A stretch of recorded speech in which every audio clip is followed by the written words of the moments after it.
जय हिंद दोस्तों, स्वागत है आप सबका शार्प स्टेपर कम्युनिटी में।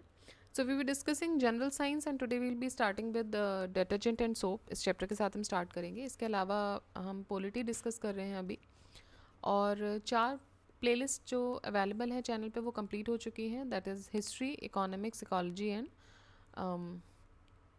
In geography. और करंट अफेयर्स में आई दृष्टि घटना चक्र करंट अफेयर्स की प्लेलिस्ट भी अवेलेबल है। तो ये सारी प्लेलिस्ट कंप्लीट है।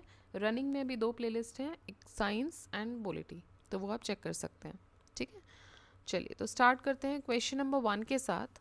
Which of the following is used in the manufacture of soaps? Soap बनाने के लिए कौन सा ऑयल का यूज़ होता है? तो वेजिटेबल ऑयल यूज़ होता है सोप के लिए। सोप कॉम्बिनेशन होता है एनिमल फैट और प्लांट ऑयल का and caustic soda. When dissolved in water, it breaks dirt away from the surface. The modern soap makers use the fat that has been processed into fatty acids. And इससे क्या होता है? It eliminates many impurities and it produces water as a byproduct instead of glycerine.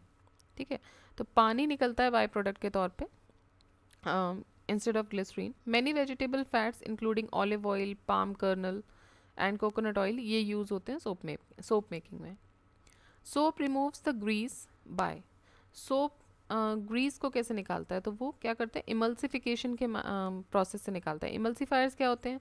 ये usually long chain of compounds हैं with polar groups. For example soap molecule consist of 2 parts. 2 parts होते हैं solar molecules में, soap molecules में।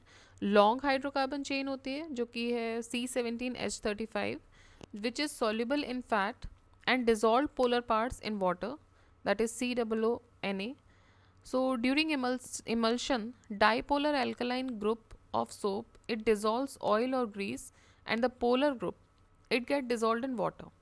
ठीक है, तो जब इसको आप रब करते हो तो greases are suspended in the water in the form of small droplets. तो जब भी आप रब करोगे, मान लीजिए कोई ग्रीस है, तो वो जब ये दोनों पोलर और क्या बोलते हैं बाईपोलर जो डाईपोलर एल्कलाइन ग्रुप है, ये जब आप इनको रब करोगे तो ग्रीस ड्रॉपलेट्स के फॉर्म में आपको पानी में दिखेगा। ठीक है, so when rub the greases are suspended in water in the form of small droplets and they flow smoothly with water. तो कपड़े से बाहर निकल आएगा वो। Next is what is detergent? So soap, medicine, catalyst या रिफाइनिंग एजेंट। तो detergent एक रिफाइनिंग एजेंट होता है। It is different from soap. Detergent एक सर्फेक्टेंट या मिक्सचर होता है of surfactants with cleaning and refining properties in dilute action.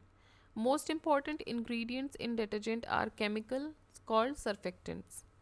The term detergent by itself refers specifically to laundry detergent or dish detergent as opposed to hand soap or other types of cleaning agent. ठीक है, तो मतलब ये जो detergent है ये specifically हम बात करें जिससे हम कपड़े धो रहे हैं, लॉन्ड्री डिटर्जेंट या बर्तन धोने वाला, डिशेज वाला।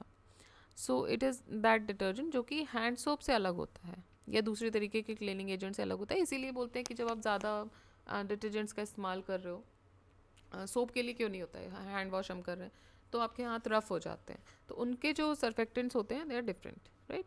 सो they are commonly available as powder या फिर सॉल्यूशंस के फॉर्म में, लिक्विड डिटर्जेंट्स के फॉर्म में भी होते हैं। Detergents use for cleaning clothes, they are carbonates, bicarbonates, bismethates या सल्फेनेट्स।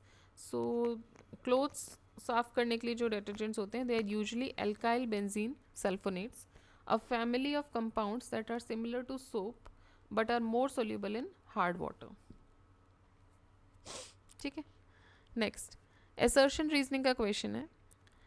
Detergent easily removes oil and dirt from dirty garments. Reason ये है क्योंकि detergent increases the surface tension of water. ठीक है, तो ये बोल रहे हैं detergent easily removes oil and dirt from the dirty garments. Detergent increases the surface tension of water. तो देखिए इसमें असर्शन तो सही है, रिमूव करता है, but it does not increase the surface tension of water. Assertion जितना पीडीएफ लंबा होता है ये प्रॉब्लम जनरेट होती है। 1 second please.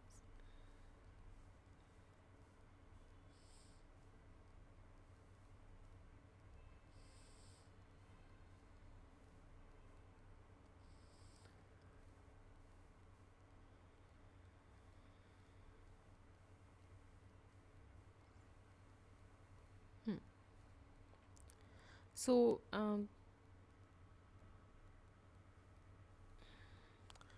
Detergent easily removes oil and dirt from dirty garments and detergent increases the surface tension. देखिए detergent remove करता है easily.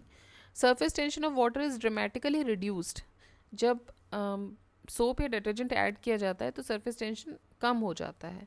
सोप और डिटर्जेंट मॉलिक्यूल्स वो एग्रीगेट करते हैं at the surface of water and they weaken the hydrogen bonds. जो water के बीच में जो H2O का जो हाइड्रोजन बॉन्ड जो होता है उसको वीक करते हैं. सो सरफेस टेंशन बेसिकली कम होता है, बढ़ता नहीं है. नेक्स्ट क्वेश्चन देखते हैं. Synthetic detergents can make more lather in hard water. Synthetic detergents from soluble calcium and magnesium salts with hard water. ठीक है, तो सिंथेटिक डिटर्जेंट जो है they can make more lather, ज़्यादा झाग बनता है हार्ड वाटर में सिंथेटिक डिटर्जेंट से. दूसरा है सिंथेटिक डिटर्जेंट्स जो होते हैं, synthetic detergent form soluble calcium and magnesium salts. क्योंकि वही हार्डनेस प्रोवाइड कर रहे हैं तो उनके साथ वो सॉल्ट्स फॉर्म कर लेते हैं with hard water, so lather produce होता है. सो दोनों ही सही है and this is the correct explanation also. देखिए detergents are different from soap. They use to clean the clothes with hard water as detergent does not form any soluble precipitate with calcium and magnesium salts. और इसीलिए detergent ज़्यादा foam produce करते हैं hard water के साथ and it removes the oils and dirts from the dirty clothes. Next, consider the following statements. Sodium silicate and sodium sulfate are mixed as detergent in washing powder so that, क्यों mix किए जाते हैं? So that to maintain the dryness of the powder, to maintain the basicity of the powder. कौन सा इनमें से सही है? तो देखिए दोनों ही सही हैं, both 1 and 2 are correct. Basically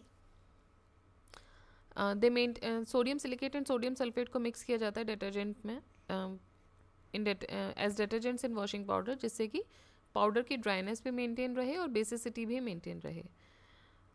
addition of sodium silicate into the washing powder turns the powder crystalline. तो जो पाउडर जो क्रिस्टलाइन फॉर्म में दिखता है वो किस वजह से दिखता है? सिलिकेट की वजह से. और इसी वजह से ये पाउडर जो है वो ड्राई फॉर्म में रहता है. ठीक है, सो ये कंप्लीट हो गया हमारा डिटर्जेंट एंड सोप. ऑल दो चैप्टर छोटा था बट हम चैप्टर वाइज ही कर रहे हैं तो उसी तरीके से चलेंगे. Next we will discuss the fertilizers और इसके बाद जो चैप्टर आएगा दैट इज़ मिसलेनियस. तो केमिस्ट्री फिर हमारी वहाँ पे कंप्लीट हो जाएगी. सो फर्टिलाइजर चैप्टर डिस्कस करने के बाद we will jump on to the miscellaneous portion of this is that would be the last part of chemistry. Alright, चलिए तो मिलते हैं अगले वीडियो में with the chapter of fertilizer. Till then revise करते रहिए, पढ़ते रहिए, सब्सक्राइब कीजिए चैनल को, शेयर कीजिए वीडियो, लाइक कीजिए. जय हिंद, जय भारत.